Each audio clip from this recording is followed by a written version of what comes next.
Bonjour à toutes, bonjour à tous. Donc voici une nouvelle vidéo, cette fois-ci sur un système d'exploitation qui est sorti il y a un petit moment déjà.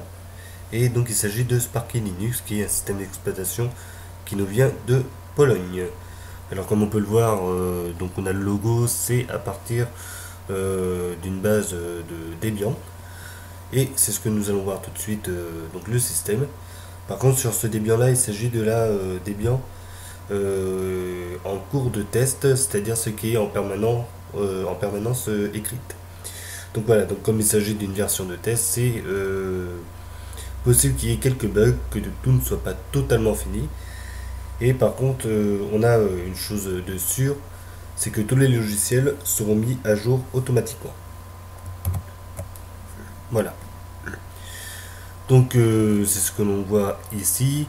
J'ai donc alloué 1 giga de RAM à cette machine virtuelle et on va voir comment il se porte celui-ci.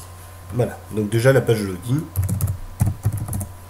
Il s'agit d'un bureau LXDE, donc un bureau qui est normalement assez léger parce que ce système d'exploitation se veut très léger à la base, donc pour fonctionner sur des petits PC avec très peu de moyens au niveau de la configuration.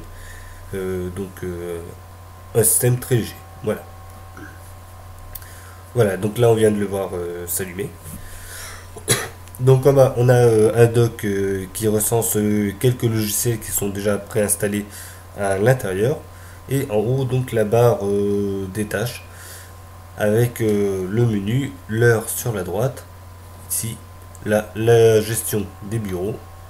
Comme vous pouvez le voir, ça s'affiche. Et ici sur la droite, donc c'est un petit logiciel supplémentaire qui a été rajouté. Donc il est de base intégré, il permet de voir en direct les stats de la machine en temps réel. Voilà.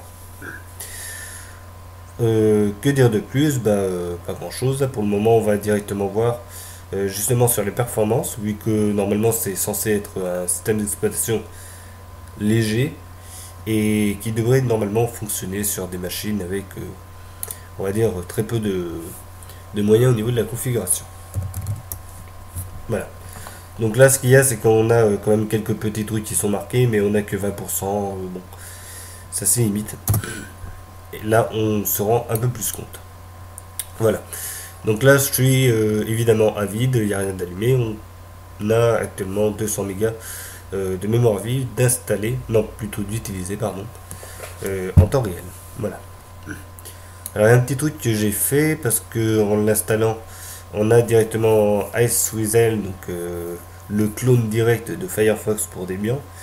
Et il se trouve qu'il est quand même très très lourd à supporter, donc j'ai quand même mis Midori en plus ici.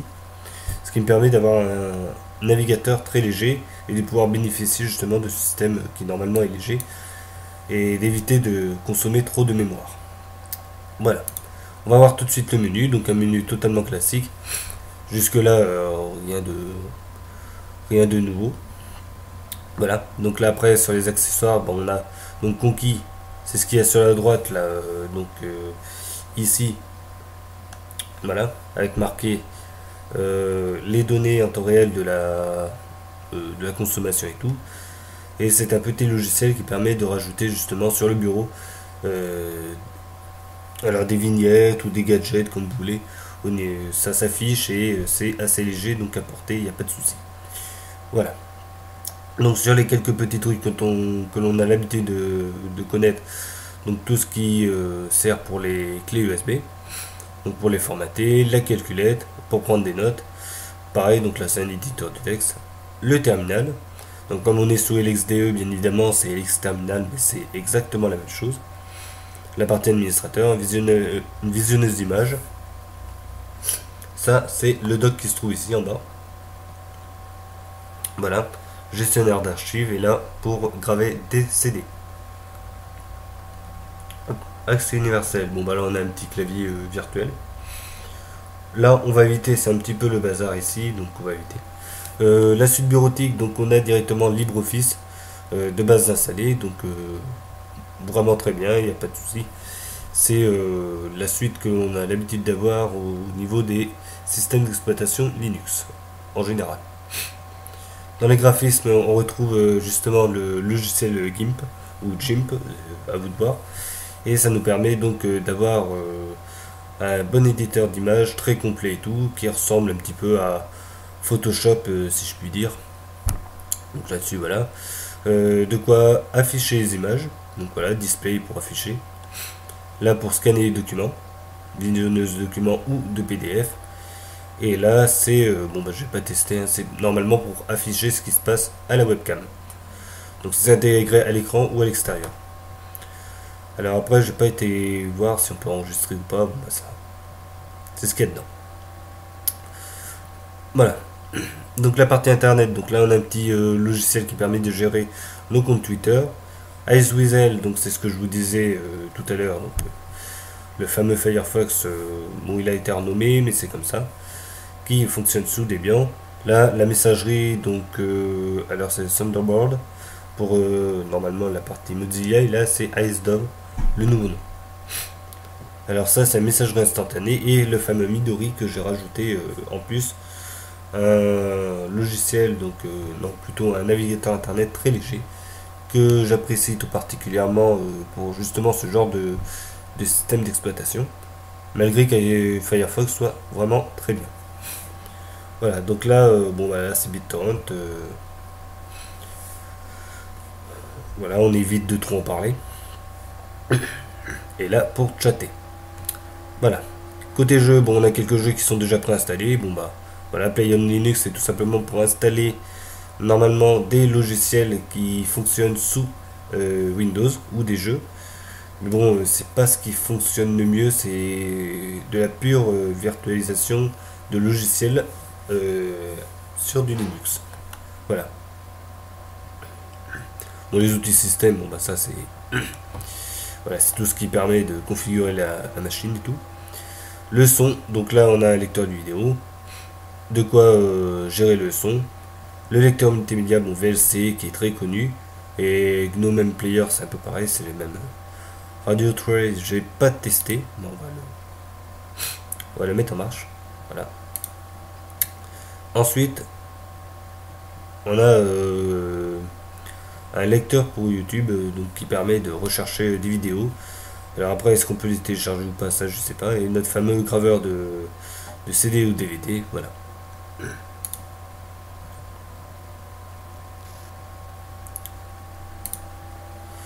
Voilà pour la partie de YouTube. Alors là, est-ce qu'on peut rechercher? Oui. Bah. Si, on peut enregistrer la vidéo. Ça, je savais pas. Bon, c'est impeccable, ça fonctionne. Bon, je vais pas le faire parce que je m'en fous un petit peu. Voilà, donc je reviens dessus. Voilà, pour ceux qui justement aimeraient bien avoir ce genre de petit logiciel. Donc c'est SM Player, YouTube Browser, qui permet donc de télécharger et regarder des vidéos à partir d'un petit logiciel simple d'utilisation. Voilà, et normalement il devrait fonctionner à partir de Flash Player. Voilà, ça c'est pour le menu. Bon, les préférences, hein, on y reviendra tout à l'heure.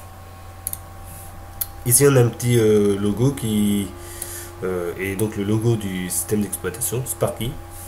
Et là ça nous permet donc d'avoir toute la configuration du système d'exploitation, donc ce qui est normalement ici dans préférences. Voilà, donc là c'est tout simplement mis en fenêtré. Donc on peut évidemment le personnaliser. Voilà, donc bon, on va pas revenir dessus, mais changer les icônes. Voilà, si je mets là, on a plus des icônes qui s'apparentent à Windows. Si je me mets ici, carrément les icônes du système en lui-même, et là c'est un mix entre les icônes de Mac, Linux et puis le système en lui-même. Voilà. Bon, et puis après on peut en rajouter si on veut. Là, ça demande un petit peu plus de dextérité. On a donc bon l'économiseur d'écran, pardon, ça tout le monde connaît. Et OpenBox, alors ça on n'y touche pas. C'est tout simplement un autre gestionnaire d'affichage de fenêtres. Et là on est sous LXDE et OpenBox, il faudrait se déconnecter et se reconnecter. Et c'est un système, on n'a plus que le dock en bas et rien d'autre. Voilà. Bon après voilà, Java, les applications favorites, tout se trouve ici. Là la partie, donc c'est ce qu'on avait vu tout à l'heure, donc pour gérer les clés USB et tout le reste. Pareil, ici, ça c'est pour partitionner les clés USB et les disques durs, externes ou internes. Tout ce qui fait partie de la gestion du matériel, avec les pilotes Windows si on a envie. Ici, c'est tout ce qui permet d'ajouter des logiciels. Et ça, pour installer des points exe, donc vraiment des logiciels de Windows. Voilà. Donc je sais pas si vous remarquez, une partie qui est encore en anglais un petit peu. Donc je vais essayer de réinstaller enfin de remettre le pack français et ça a planté. Bon, c'est la preuve que justement, vu que c'est quelque chose qui n'est pas très stable au niveau du Debian, qu'il y a quelques petits ratés comme ça. Bon. Là, pour ajouter ou pas des utilisateurs, donc changer le mot de passe et tout. Là, la partie Flash Player, hein, tout le monde connaît.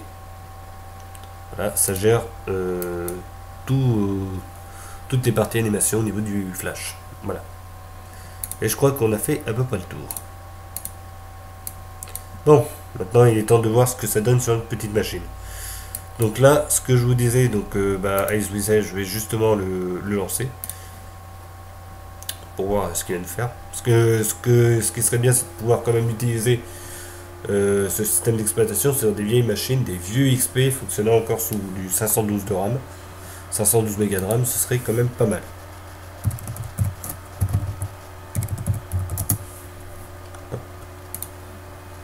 Voilà.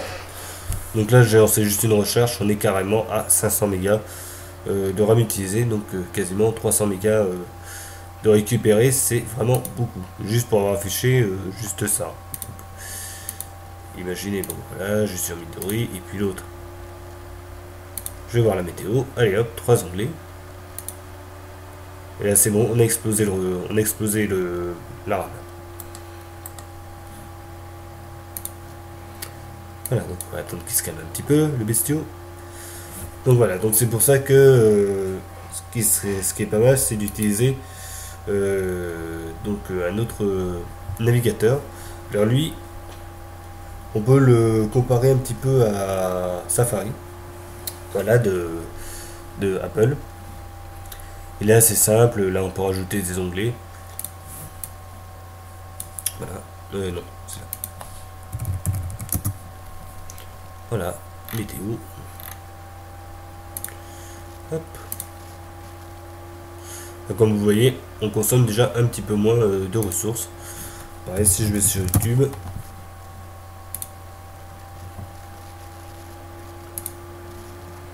toujours 360, il n'y a pas de souci. Alors là, ce que l'on va voir aussi, donc c'est à partir des préférences. Donc je répète, donc le nom c'est Midori au niveau du navigateur. Pour ceux qui sont un petit peu embêtés avec Firefox justement parce qu'il est très lourd, des choses comme ça. C'est vraiment pratique.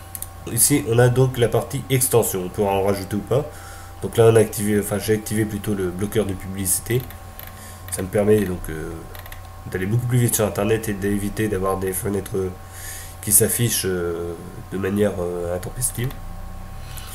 Voilà, donc on pourra rajouter ou pas, là il y a Flash Player qui est actif, et puis QuickTime, on pourra rajouter Real Player, Windows, etc. etc.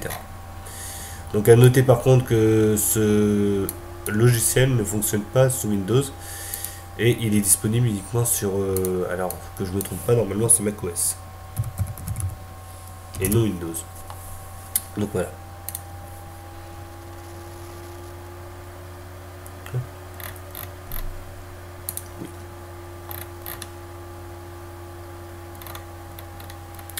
Hop. Et non, c'est pas, non, c'est que les systèmes Linux. Bon bah voilà, comme ça on a la réponse. Mais bon, c'est vraiment pratique, voilà, il n'y a pas de souci, ça fonctionne très bien, c'est assez léger. Donc là voilà, après si je bourre un petit peu la bête, voilà, hop.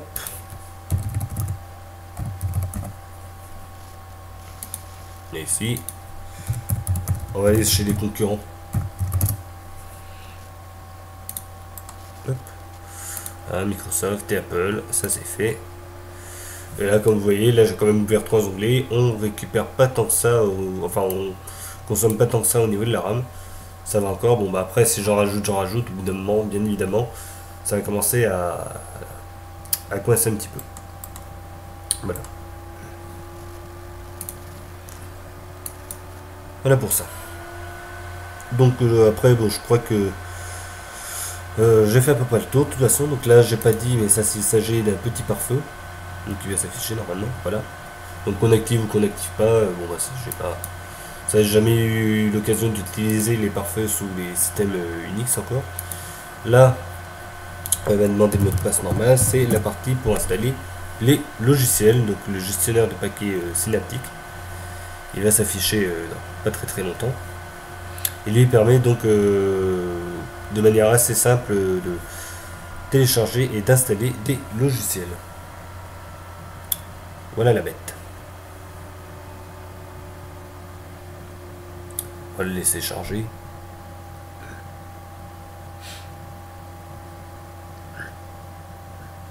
Voilà. Donc là, j'ai tapé le nom d'un logiciel. Voilà, vous faites clic droit, sélectionnez pour installation. Une fois que c'est fait, oui, vous appliquez et le logiciel va s'installer. Donc je vais pas le faire parce que bon, celui-là c'est quand même un modeleur 3D qui est gratuit certes, mais qui pèse quand même pas mal au niveau de du téléchargement, donc je vais pas le faire. Voilà. Oui, je vais quitter.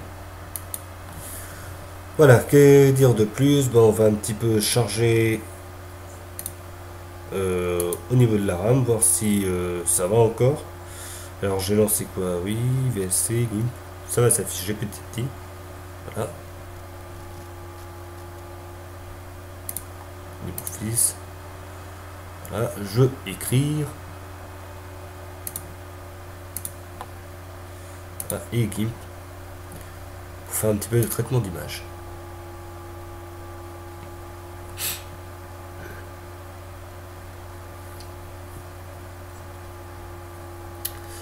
Voilà, donc qu'est-ce qu'on a fait? On a simplement mis un internet, donc je vais aller sur Wikipédia. Alors on va dire tout simplement une utilisation lambda d'un ordinateur. Voir ce que ça fait au niveau de la consommation. Donc là on imagine que je suis en train de faire des recherches, en train de faire d'écrire un document, peu importe pour l'école, quoi que ce soit. On écoute un peu de musique, voilà. Et il y a l'éditeur d'images, bon bah voilà, si on a besoin au niveau de renier les images ou quoi que ce soit. On a deux trois petits trucs d'ouvert comme ça. Et là on se rend compte rapidement qu'on n'a toujours pas passé les 512 de RAM là-dessus. Donc je vais ouvrir un autre onglet, afficher une image.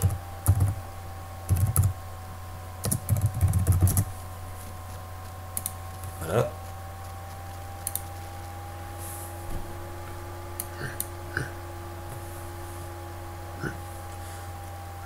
Bon, il commence à titiller un petit peu, mais bon, ça va encore. Après, si bien évidemment je ferme l'éditeur d'image, on va dire qu'on ne l'utilise pas tout le temps.